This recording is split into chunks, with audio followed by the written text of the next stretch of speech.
Welcome to the Rachel Roth Show. I am beside myself. I know that I always say that I'm excited about a guest, but I'm extra excited about this guest today because we met in Africa. Yes. When I got to go to Africa with this amazing couple, Carlos Whittaker and his wife Heather. Yes. And I had the opportunity to listen to Carlos, in it first of all, on hours and hours of bus rides. That was the Yes. first thing.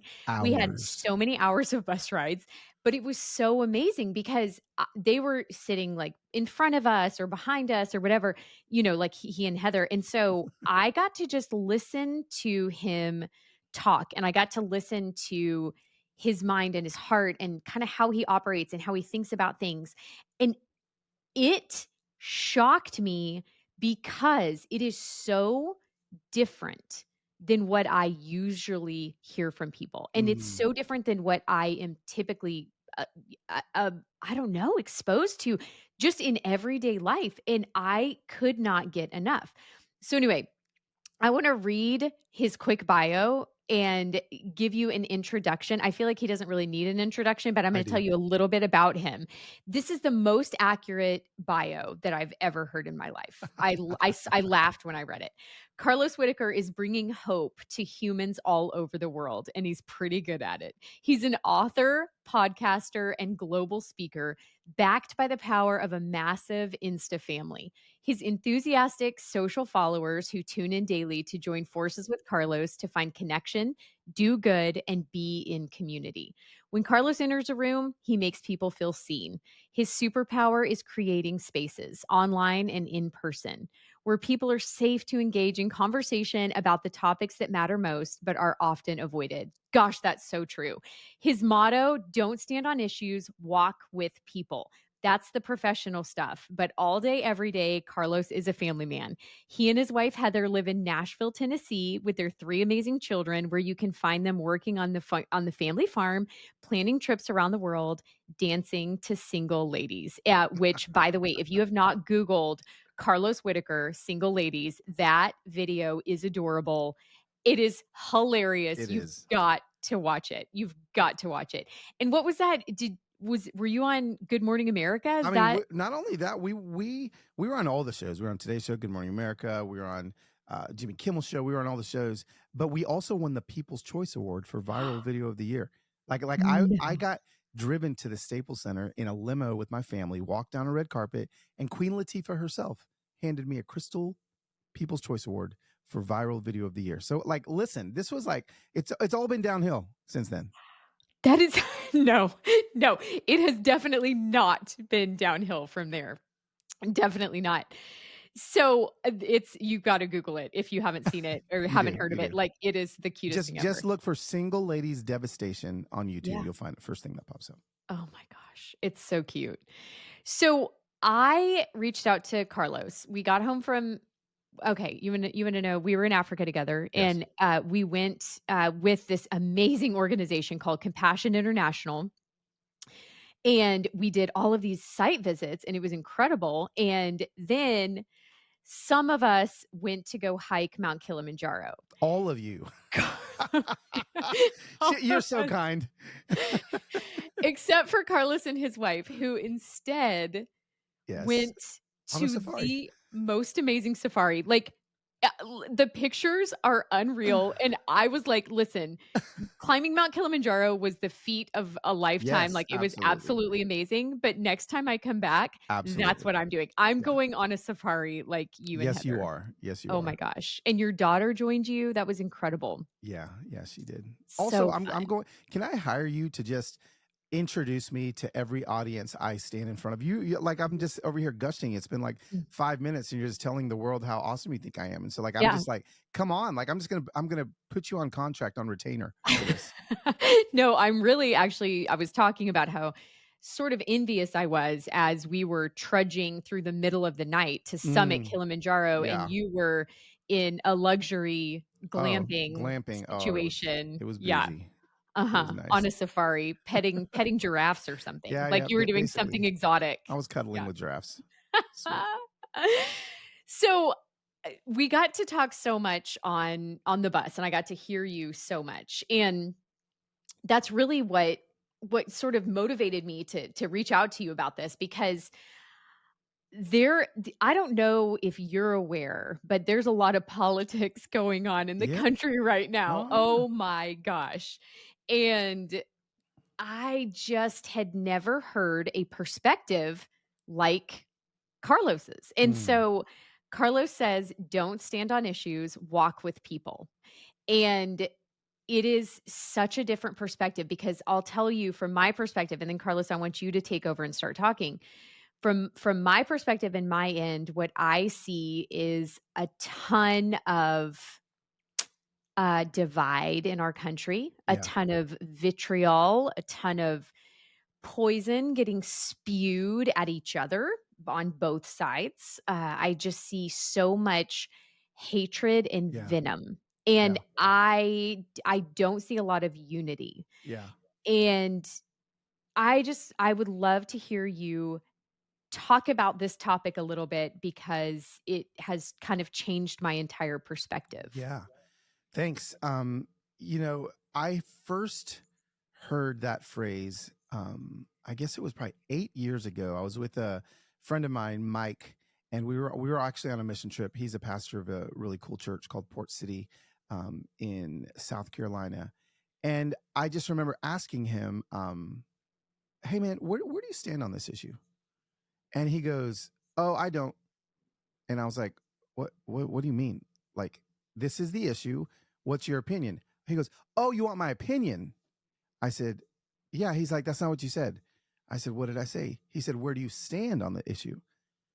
And we kind of got into this kind of back and forth a little bit where I was like, okay, well, so you want me to ask you what your opinion is on an issue? He said, yeah, absolutely. Because I've got a lot of opinions on issues, but I don't stand on them. Instead, I walk with people because people are issues. And it just kind of was like, he actually didn't say it the way I say it, but the idea was formed in me where that was a moment where I thought, holy cow, like he's right. And so the next time somebody asked me where I stood on an issue, I said, I don't stand on issues. I walk with people. And that person got super frustrated with me, and they're like, well, what do you mean? You're trying to just toe the middle ground, and you're trying to not just make you're trying to be safe. And I was like, no. I have opinions on issues, but I have to remind myself that issues are people. And every single issue we're talking about that we're passionate about, there's a person, there's a human being that is affected by said issue. So I'm not going to stand on top of a person. I'm going to stand next to the person, and I'm going to walk with the person, even on issues that my opinions are different than theirs. I'm going to walk with them. I'm going to walk with them. So I started to say that a lot. Don't stand on issues, walk with people. I'm wearing a shirt right now that says, don't stand on issues, walk with people. And more people, I feel like we're like, oh my gosh, this is it. Like, this is actually maybe the way that we can get back to some semblance of civility in our conversations. And, Rachel, ever since then, I mean, actually only a few months ago, I actually like broke that statement down because I've been saying it for so long. But I broke it down into kind of 6 pillars that really give people, I think, a lot more runway to be able to take off on the don't stand on issues, walk with people runway. And so it's just like, I'm the world is actually not more divided than it's ever been. Like I try to remind people that the truth is the world's not more divided than it's ever been. We just have more access to other people's opinions than we've ever had before. So the division has always been there. The difference of opinion has always been there. We just have never had access to know who our next door neighbor is voting for. But now, because of this horrible app called Nextdoor, not only do we know like every neighbor's political perspective, but I'm like, we know too much. Like we were never created with the capacity to know as much as we know. And so don't stand on issues, walk with people um is a mantra. It's a statement that I live by. I, just this election cycle, tomorrow actually, no, this afternoon. So as we're recording this, in 2 hours, I'm going to be on Laura Trump's podcast. Okay. She is the chair of the RNC. She is the daughter-in-law and the mother of Donald Trump's grandchildren. I'm on her podcast. A week ago, I was at the DNC interviewing a few people there. And can I tell you, lots of people got triggered when I was at the DNC, and a lot of people are going to be triggered when I talk to Lara Trump. But I am 1000% going to walk the walk. I'm not going to talk the talk and just say don't stand on issues, walk with people. I'm going to walk with everybody. And it's hard, but once you get there and once you understand that people are just desperate to be seen, everybody just wants to be seen, then I'm going to be the dude that sees everybody. And so yeah, it's I think the way we're going to be able to get back to where we need to be. Um, More walking with people, less standing on issues. Mm. Man, that is so I know powerful. there's a lot. No, it's not. It's Yeah. it's exactly what we need, and it makes it so much more clear when you said the world is not more divided, we just have more access to Yes. information and people's opinions, and I'm like, "Oh my gosh." Because right when you said the world is not more divided, I was like, "Yes, it is. Uh-huh. Yes, it is." And in Uh-huh. my mind, I'm thinking, yeah, it is. Everybody's fighting, but you're exactly right. It's just No. that they have more access." Let me tell you, people were like people were hanging from nooses in trees not too long ago. People were getting like slayed for their faith in the middle of the streets and burned at the stake. Like I just have to continue to remind myself as well that no, like listen, I know we think it's Mm, bad. I know it feels bad, but what feels bad is this thing that I'm holding in my hand. This is the thing when I go to the airport and I'm sitting there, in a sky club and I'm looking around and I'm seeing thousands of people just politely walking by each other. mm, No, nobody's running up to each other and punching each other in the face. Nobody's mhm, running for their lives. Like, no, we are all people with different perspectives being kind to each other, walking by each other. The only time we fall into a rage ecosystem is when we pick this 6 inches of LCD up in our hands, and that fuels the fire inside of us. And so, yeah, I mean, listen, I know you say we can only talk for an hour. I got like 15 hours of this stuff in me that I'm just trying to like help people realize that the hope is not only is it there, but it's actually really bright. We just have to get, I think, close enough to see it. mm. Wow. So let me ask you a real life question on Yeah. this. Yeah. And actually, the reason that this hit me so hard is because it's from personal experience, and it Absolutely. makes me really emotional to talk about it. But during the 2020 election, Yep. um, my husband and I differ in political opinions from his side, some of the people on his side of the Sure. family, and it broke the Mm, relationship yeah. with his mom Yeah. and his sister Yeah. for a really long time. Yeah.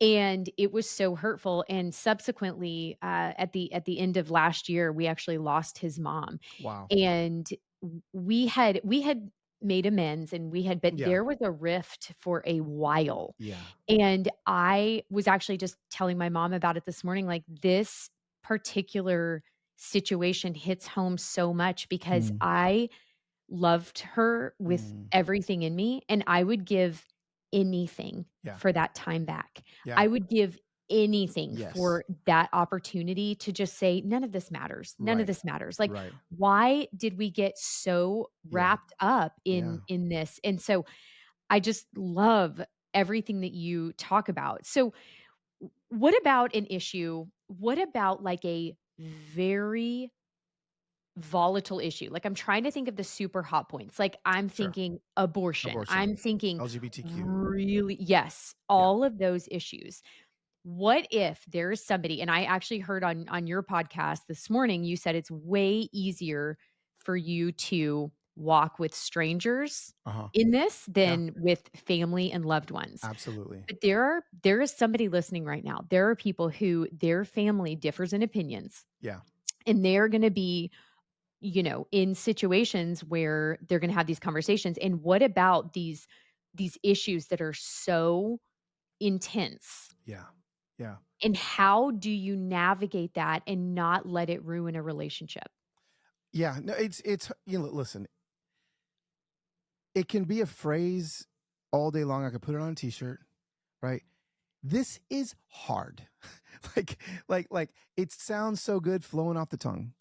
But living this out, especially with people that you love, is difficult. One of my best friends on planet Earth, and I view the world through different worldviews, lenses, politically speaking.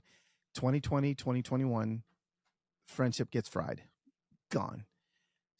Takes years to slowly heal it, right? Kind of like you know, years. I'm trying to be the bigger, I'm just trying my hardest, but it's hard, especially when it's someone that you love, right? Again, on the internet, my skin has gotten so thick that, it just doesn't bother me.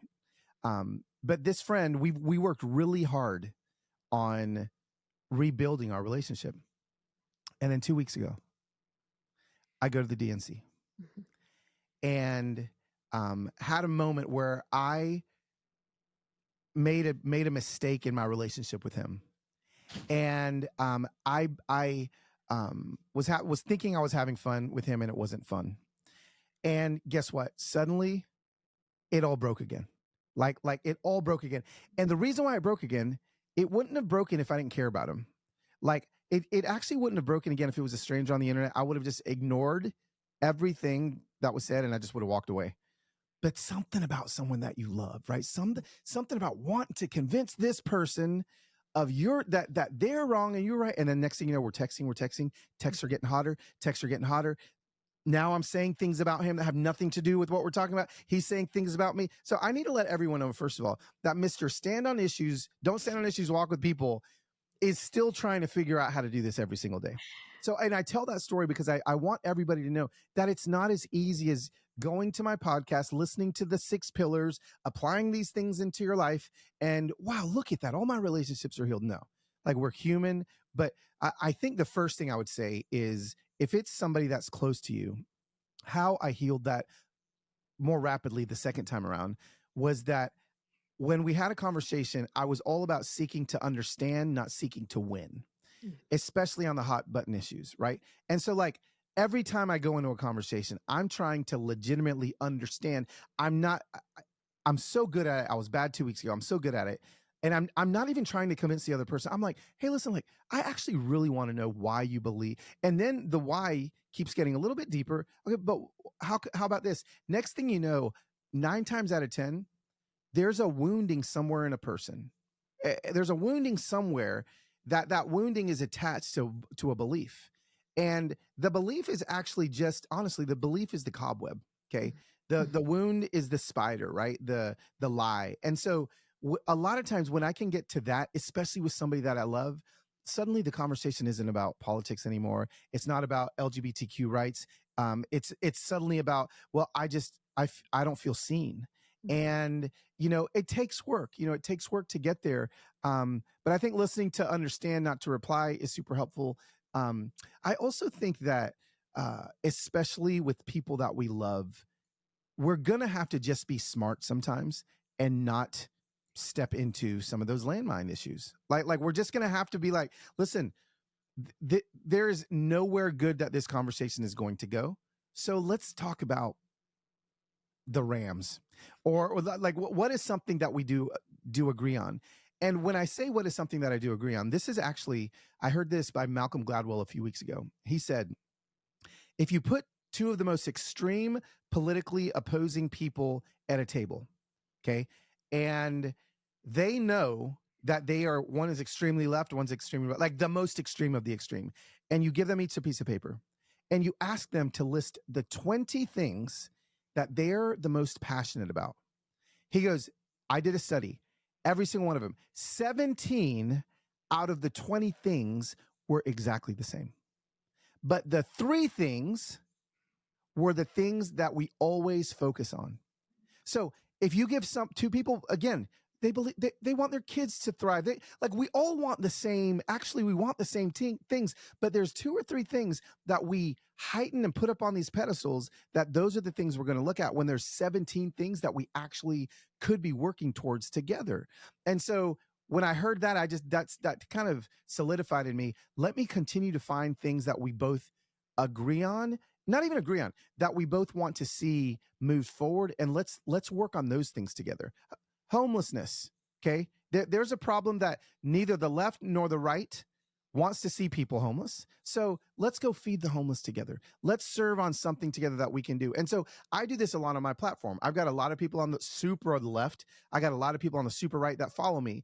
But what I do is, I like to raise money for people. I like to do things where nobody's asking me who the person we're raising money for is voting for, right? They just want to do good. So, find some commonality, find some things with your loved one that you can do together in service. And I think those are the things that are going to begin to heal us. And also just know that there's things you're probably just not going to be able to talk about. Mm. Yeah. I actually kindly, very gently and kindly removed myself from a family text thread, Yeah. because there was just, so Yeah. many different beliefs, and I just said, "Guys, Yeah. this is too hard for me, and I Yeah. just Good. can't. I love you so much. I'm gonna come back after the election is Yeah. over." Yeah. Yeah. And, just kindly removed myself. Yeah. So, that is just amazing. How was your experience at the DNC? It was I mean, it's no. I'm pretty centrist. Like like if libertarians weren't so libertarian, I probably would be like on that train, right? Like I'm not super, Democrat or Republican, but I probably lean a little bit more left, right? And so like I'm there, and I'm a big, I was always a big Obama guy, and I was there that the Obama spoke. And I actually got to meet President Obama in 2014. I was invited to the White House. I got to sing in front of him. I got to have breakfast with him. So there's a non-political kind of like attachment to that.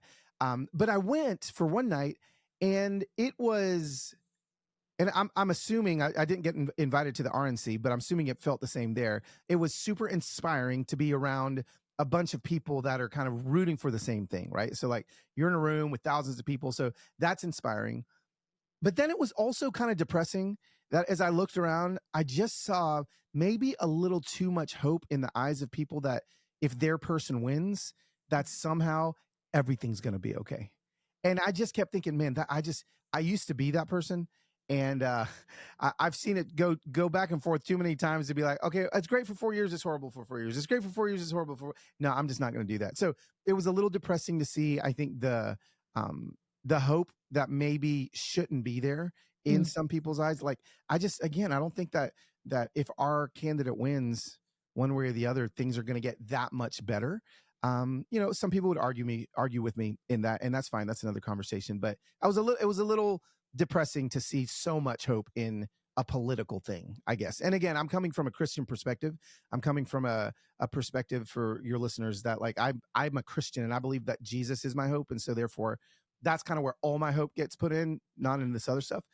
So it was depressing that I was also sad. I got sad because when the Obamas got up there and they were speaking, obviously they're great orators, so but what it did is it flashed me back to 2008 when he was first running against Dick Cheney. And so as he's speaking, I just started remembering when he ran against Dick Cheney and when he ran against Mitt Romney, and just the level of respect and honor that was placed on your opponent. Like I just remember like Dick Cheney, somebody like at an interview or like he was doing a round table, somebody said something about Obama being I don't know, Muslim or I can't remember what it was. And Dick Cheney stopped him and said, Hey, stop. We're he's he's a great man.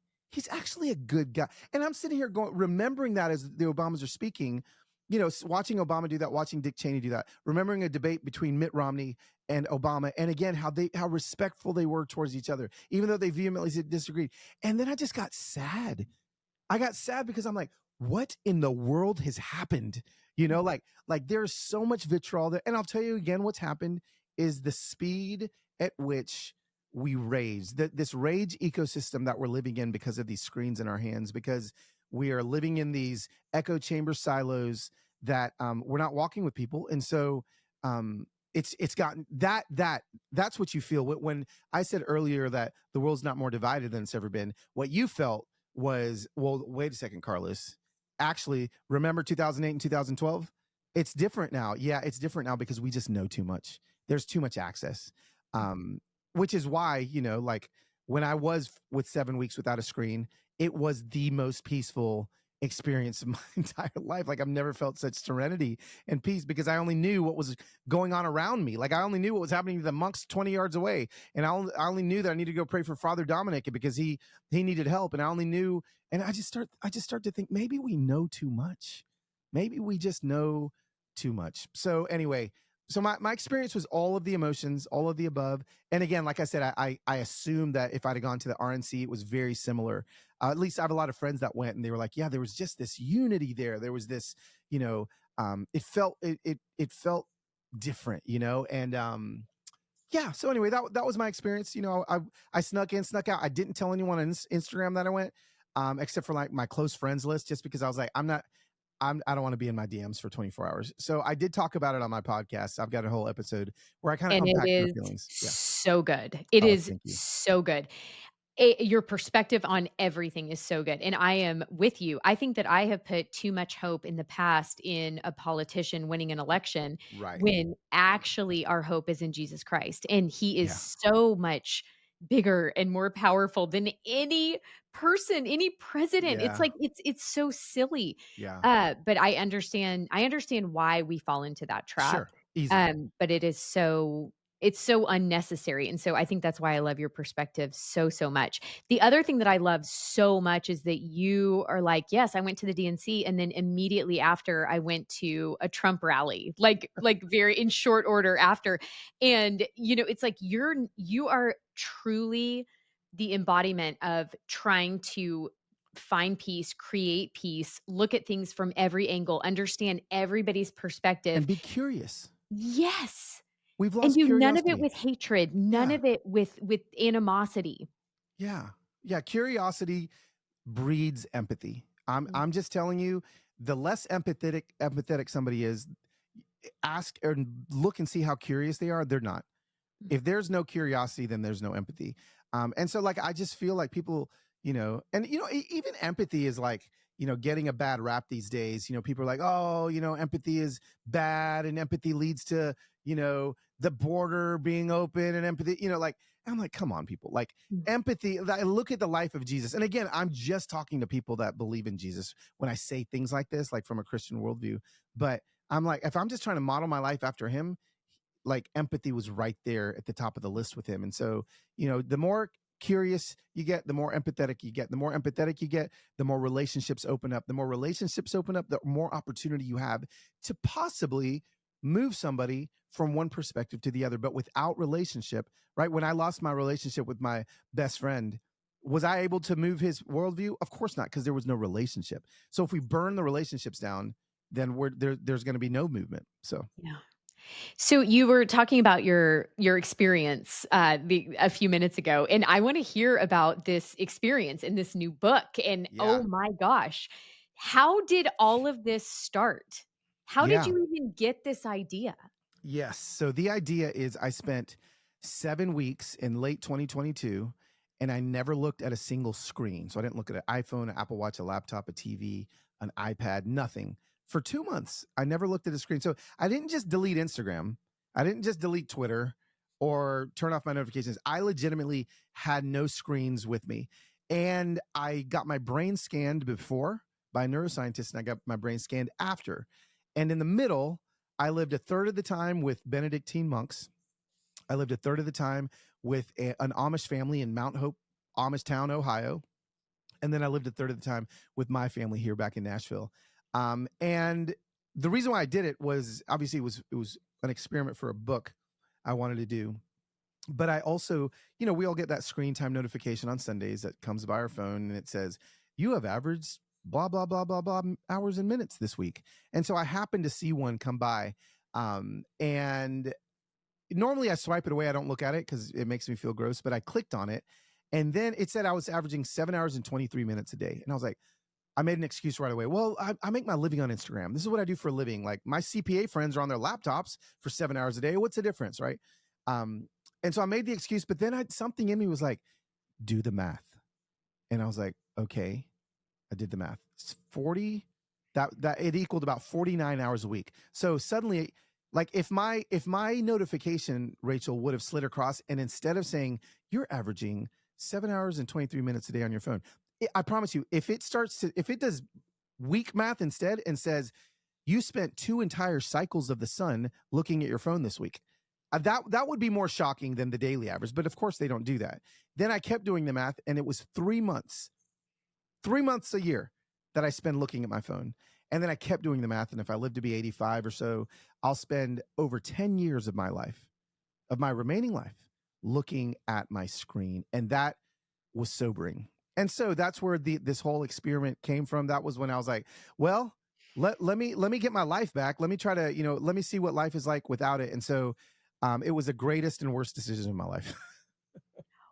How was it? Like, what did you experience? I've seen the trailer for this Yeah. documentary, and I've seen it, and it, like, is heart-wrenching to Yeah. watch, and you're crying, Yeah. and you're like, "I don't think I can do this anymore." Like, this is, Yeah. like, an emotional thing. I mean, it was. And so just so everyone knows, I took a like a small Sony camera with me. Yeah, I have to remind people that phones and cameras aren't the same thing. You can actually have a camera without a phone. And that's one of the things I tell people in my book. Go buy yourself a camera, leave your phone at home. You can still capture your memories without being connected to the world all the time. So I take this camera, every night I set it up, and I just kind of, the reason why I took it was because I wanted to remember. I would document every day, and then when I was writing the book, I'd have something to recall my memories from. And oh gosh, I got dropped off. On the way there, I'm having like a panic attack. Like, I'm like, oh my, I'm already freaking out. My buddy drives off, literally drives off with all of my technology, all of my screens, and leaves me. Drives hundreds of miles away, and here I am stuck. And the first 3 days were some of the hardest days of my life, like terrifying. When you can no longer get out of your own head, we have a way to get out of our head every single moment of every single day. Like, if we start to worry about something, we just pick up our phone. Our worries go away because of either TikTok or WebMD, right? Like, where we worry, we knowledge our way out of worry. I had no way to get out of my head, and I was having physical manifestations of anxiety. And what I later learned, like night sweats, heart palpitations, was I was legitimately, my brain was detoxing off of a drug. Like, I was legitimately coming for 3 days, coming off of a drug. And it felt like it. Like, it felt like I was achy, like all of these things. But I think the drug I was coming off of wasn't the phone. Okay. I mean, look at this thing. I'm showing it on the screen right now. This is just a piece of glass. The drug I was coming off of was the illusion of control that I've always had. And so control is actually the drug. It's not even knowledge. We seek knowledge and consume knowledge off these devices and these screens without knowing it for the sake of control, because we want to feel like we're in control. Suddenly, Rachel, I had no control. I didn't know where my kids were. I didn't know how fast. I didn't have Life 360. I didn't have access to all of the things that I used to have, and it was suffocating. And we are the first generations to literally have lost solitude. We are the very first in the history of humankind to not have solitude in our lives, and that's destroying us. And so suddenly, when solitude is like placed back, forced into my life, I lost it. So I spent 3 days losing my mind. It was horrible. But day four, legitimately, I can't even explain it. My chest was tight for 3 days. I woke up that next day four, and it felt like an elephant had stepped off my chest. And I was like, oh my gosh. Actually, I explained it this way. It felt like when I first moved to Nashville, my wife told me that I was wheezing when I was sleeping every night. And I was like, what do you mean I'm wheezing? She's like, you're wheezing. And I was like, I feel fine. She's like, you should go to a doctor. So I go to the doctor, and he has me do a breathing test, like blow in a little tube thing, and he could measure my lungs. He goes, hey man, this is crazy. You're only using 50% of your lungs. I was like, what are you talking about? He's like, you've got horrible allergies. I said, I feel fine. He goes, I know, but take a hit of this. So he gave me an inhaler. And I don't know if anyone's asthmatic out there. I didn't know I had asthma. I took a hit of that inhaler, and the next breath I took went from 50% to 100%. And I remember going like, and I didn't even know I wasn't breathing. And that inhaler gave me, and so suddenly day four felt like an asthmatic taking his first hit out of an inhaler. And I felt like I could breathe, honestly, for the first time in decades. And it was, I mean, I cried. I cried that morning because I was like, oh my gosh, this is it. I think this experiment's about to start. So for 4 days of the 7 weeks, the experiment was about a phone. But the rest of the time, it had nothing to do with the phone. It was about these beautiful people that I was with, all the wondering things that we don't do anymore, noticing solitude, the table, all of these, getting lost and finding our way, all of these things that we no longer do, that we were created to do, and we've lost it because of these screens. I was able to live like it was 1985 again, and it was awesome. That is amazing. And it's also super convicting because I'm thinking about the little pop-up that comes on my phone, and I'm like, "Oh my Sure. gosh." Yeah. Totally. And so, yeah, it is really easy to justify it and, like, blame it on work, but Sure. there's more to it than that. Yeah. So, what did you do, like, at the monastery? Like, when you were with the I monks, love like, the way you asked that question. What did you what did do? you yeah. Yeah, it was 23 hours a day of silence with the monks. What was the 1 hour of talking? What was Lunch, that? Lunch? lunch. So You're you're able to talk at lunch. okay. And honestly, so you can't talk at breakfast, you can't talk at dinner, you can talk at lunch. You can actually talk the rest of the time, but the monks are doing monk things. Like I'm not like, like in the monk things. And so like I was silent for 23 hours a day. And then that 1 hour a day I'd get to talk to someone. I was like, "Brrr."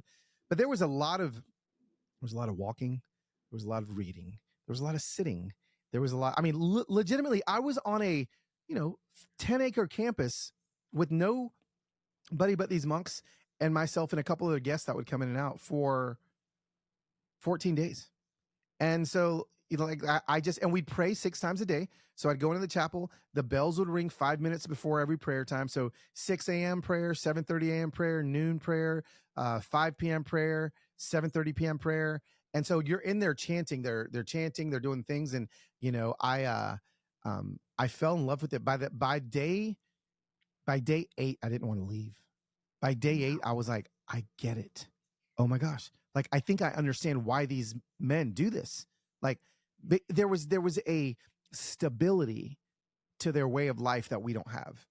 There was a stability to their relationship with God that we don't have.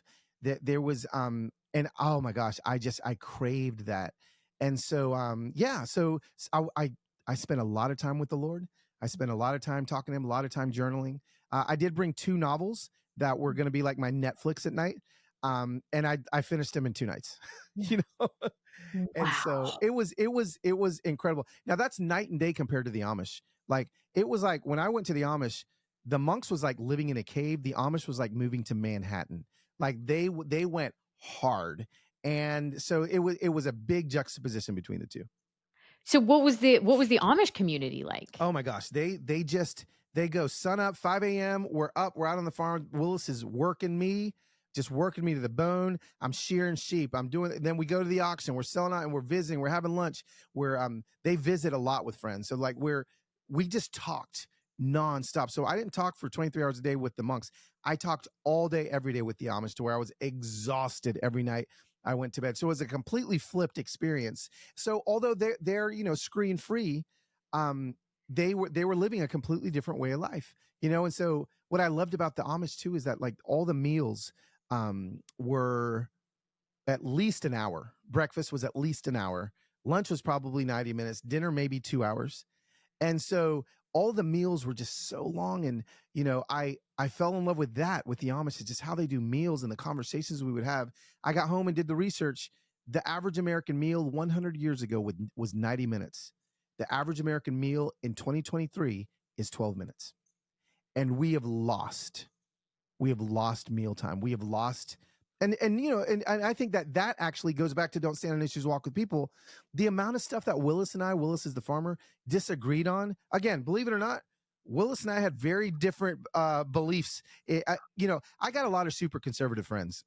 Like really close friends, super conservative. I came back from the Amish and I'm like, listen, bro, you think you're conservative? You're literally the most liberal Amish person I've ever met. Like, those people are, and so Willis and I are disagreeing vehemently about So, like, y'all would actually talk about issues? Like LGBTQ. Oh, I mean, we were talking about all of these things, but guess where we were talking about them? Face to face over a meal Mhm. for 90 minutes. You can't have a meal for 90 minutes and hate the person across from you for 90 minutes. It just is impossible because the conversation is going to flow and you're going to start talking about something else. And so I feel like because we've lost as America the length of our meals, we've lost the ability to communicate in a way that is safe for everybody to say something that no maybe someone won't agree with and then move on to something else. So that's something that was also beautiful about the Amish. oh my gosh. Yeah. I mean, I think just eating as a family in general, and Just step then one, I do that, yeah, yeah. I just can't believe, like, who would bring the issues up? Like, I don't know that I would have the guts to be like, "Hey, I'm living here as an outsider in your community," and have the guts to, like, bring up an issue Oh yeah, where oh we yeah. would Oh no, disagree. it's not me, bro. It was Willis. You know, we're sitting there and he's like, man, yeah. I mean, when COVID hit, you know, like it hit us, you know, it hit us pretty hard. And he's like, you know, but we weren't wearing masks. Like, you know, next thing you know, he's like asking, what was it like out there? And then he'll just tell me his spin, and I'm like, yeah, I actually think this a little bit. And then he's like, well, I mean, what do you mean? And then I tell him this, and then you know, again, this is actually what was cool about the Amish is they were just as curious as I was.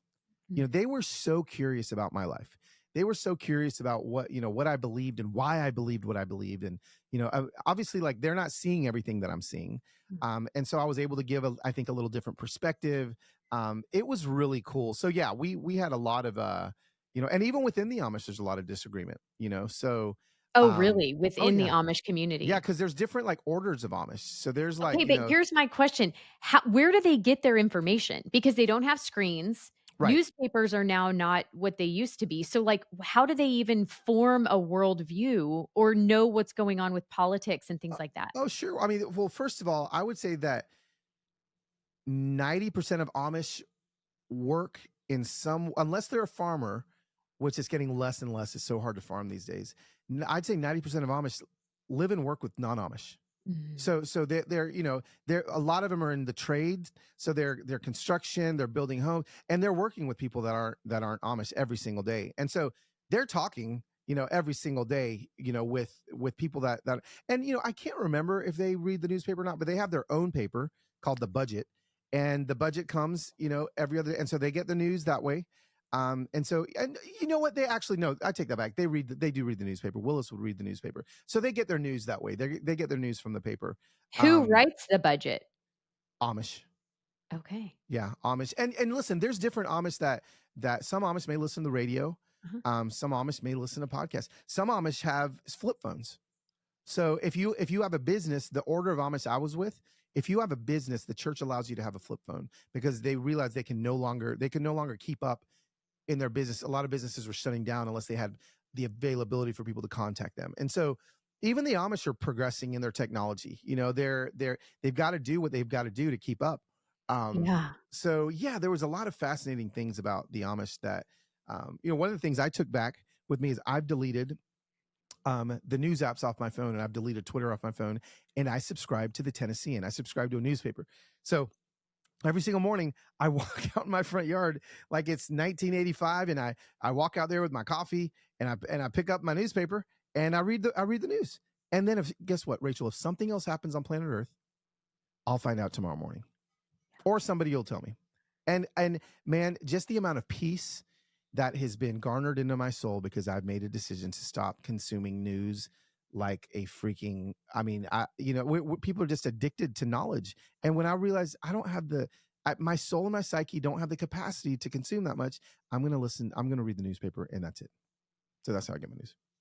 Okay, so then you go back home for the last third, Yeah, and I'm sure it was, like, amazing to see your family, it was amazing.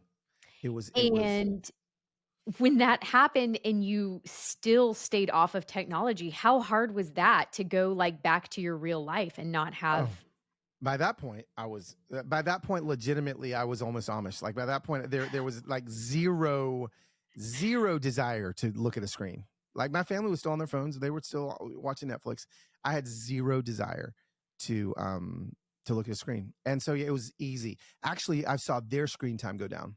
Because when there's a member of your family that is on their phone, that is no longer on their phone, you feel weird. Like if there's someone that you're talking to and you're having a conversation, and there's no phone near them and they're talking to you, you just automatically put your phone Yeah. down. Like it just automatically goes away. So suddenly, like their screen time went down because my screen time went down. There was no rules. I didn't come back and I'm like, we're gonna have, you know, screens or phones are plugged in here. This is our screen. No, it just, when I fell back in love with all the things that I was created to be on the other side of the screen, I just picked up my screen less. And it changed my family. I'm back on my phone. I'm on my phone 3.5 hours a day now, as opposed to 7.5 hours. So I Wow. literally got half my life back that I was losing. But it was awesome to be with them. You know, it was, Heather loved that version of me. She calls it Amish Carlos. She's like, oh, I just love Amish Carlos.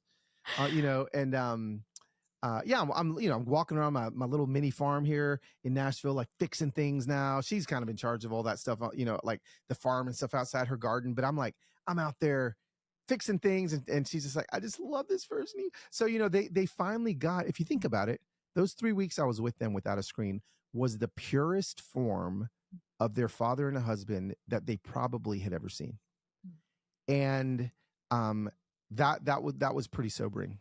I can't. One of my kids said that, and I just remember going like, "Wow," like that. Not literally for 7 weeks, I never had a single thing buzz or ding on my body to remove me from the contact of the person that is sitting in front of me. So for 7 weeks, I was completely and totally present in every single conversation I was in, and it just changed me. So literally since then, my phone has been on permanent do not disturb.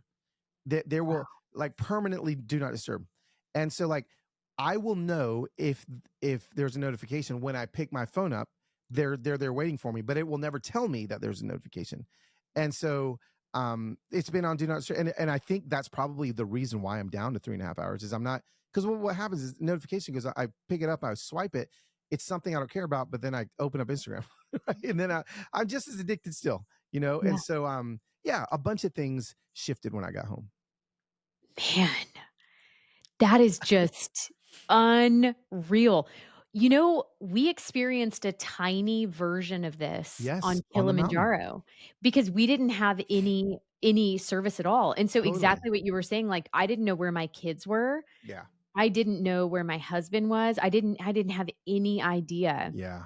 what was going on, and I remember so vividly being, like, mesmerized by the sunrises and the sunsets, Mm, and just being so blown away at how beautiful they were, yeah. and literally, I think the first day I got back home, and I was in Uh-huh. Fort Worth, and, my clock was all off, and I went to take a walk, and I had my headphones in, and I was, like, looking down at my phone and listening to something or whatever, and I felt like the Holy Spirit was like, "Look up." And I turned off Wow. my phone, and I looked up, and it was the most gorgeous sunrise, like, Wow. gorgeous sunrise, and what I realized in that moment is that there are beautiful sunrises here. Yes. It's the distractions that make Yes. me not see them. Yeah. It's the Yes. distractions, and so, I have to, like, remind myself, but Carlos, it has been so easy to fall back into the Yes. trap, Yeah. getting back home, getting back into the routine, Yeah. sports, school, like, all the just Work. Uh-huh. daily life, and so I this is such a refreshing conversation because I need to be reminded, Well, and of also how. all these things that you're saying, we're all gonna. It's easy to fall back into those things, but I promise you, like, and that is why I do think this is probably the most helpful book I've ever written because Mm, everyone is getting handlebars at the end of every chapter. There's a whole chapter on noticing that I wrote because we don't notice anymore. That's something we don't do anymore. We don't wonder about things anymore. We don't savor any savoring is a lost art. And so like all of these things, I feel like when people fall back in love with doing those things, mm. I promise you're going to pick up your phone less. One of the things that you touched on when you said you, like, were in the moment with people when you were talking with them, I could not believe the depth of conversation that our group had with each other on that mountain. And Yeah. and the meals that we would have, I mean, our Yeah. meals weren't that long because we were exhausted and stuff, but, like, Sure. we would literally talk and look each Yeah. other in the eye, and there was no distractions, and I Yes. didn't even know where my phone was half the time. I left my phone at one point, and the porters had to, like, go back 2 hours and get it or something. I Submit. felt terrible, but, like, that's how, like, clueless we were, Yeah. on Yeah. all of that stuff. Have you heard of the parties that people are having now where there's, like, a bowl and they just, like, drop their phones in? Yes, absolutely. I love that. I do I too. love I it. do too. I think it's awesome. I Man. think it's necessary. And again, the book isn't about how bad phones are. It's Mm. about how beautiful it is without them. And from what I've heard from people, like you just aren't going to feel any shame. There's enough books that are going to try to shame us into not looking at our phone. I think this one's really going to be encouraging. So So when does your book come out? September 10th. Oh, Yeah, man, that's really close. it's really That is close. so close. And what's the title? Reconnected: How 7 Screen-Free Weeks with Monks and Amish Farmers Helped Me Recover the Lost Art of Being Human. Oh my goodness. Yeah. Wow. That is amazing. The I longest am subtitle ever, so but I think it makes sense. it makes absolute sense. I cannot wait to get my hands on that. That's amazing. And we can pre-order it now, Oh, right? yeah. If you Yeah. pre-order it, you get lots of goodies. So if Oh. you go to reconnectedbook.com and you pre-order it, you can literally, so I've got a whole documentary, like I said, coming out in October based on the book. You can get 10 minutes of the documentary right now. You can read the first chapter in the intro of the book right now. And I send you a journaling guide the week the book comes out. So lots of good stuff. Oh, man. I can't wait to watch that documentary Oh, it's going too. to be fun. Oh, well, Carlos, tell everybody tell where can we find you? Yeah. If somebody's like, I want to hear this podcast about the DNC, it is Yeah. the best podcast. Oh, thank you. I political podcast. Like I can't even believe because it's not really political. Right. It's like I can't, I'm just not even gonna say enough words about it. It's that good. Every single person should listen to it, Oh, thank you. regardless of what side you're on Right. because it takes so much emotion out of it and, like, Yeah. just brings it down to the heart of Yeah. people. Yeah. And, like, oh my gosh, it is so, so good. You've gotta listen to it. Thank So, you. what if people wanna find you? Where do Yeah. they go to find you? Yeah. So I'm hanging out on Instagram most of the time. At Loswhit, Loswhit. It's the end of my first name, the beginning of my last name. I don't know. I think I got it like as an email address in 1996, and I've just stuck with it. But Loswhit on Instagram and on X. But if it's kind of like Dr. Jekyll and Mr. Hyde, if you want to see me grumpy, go over to X because I'm normally talking about sports and I'm mad at my teams. But if you want to see me happy, go over to Instagram. And then Carlos Whittaker podcast with 2 T's. It's everywhere. It's on YouTube, on Spotify, all the places. So You know what I love so much about Carlos is, like, tell me, literally, tell me. if you meet Carlos in person, you are meeting the exact same person that Oh, you see on social media. You're interacting with the exact same person and you're getting all the same things. And so I have experienced meeting people where it is not that sure, at all. sure. And it is just such a breath of fresh air. It's so Thank you. amazing. And your wife, you lucked out, man. I did. You married like the best woman on the On planet. the planet. She's So incredible. I did. So Thank you. thank you so much for being here. You were such an encouragement to me, and I know it's gonna be such an encouragement to so many people. This I was feel literally so inspired. fun. I Yeah. am, like, fired up to Let's go. do less screen time, to yes, I mean, so many things. So, Good, thank you good. so, so much. I'll Thank you, see Rachel. you soon.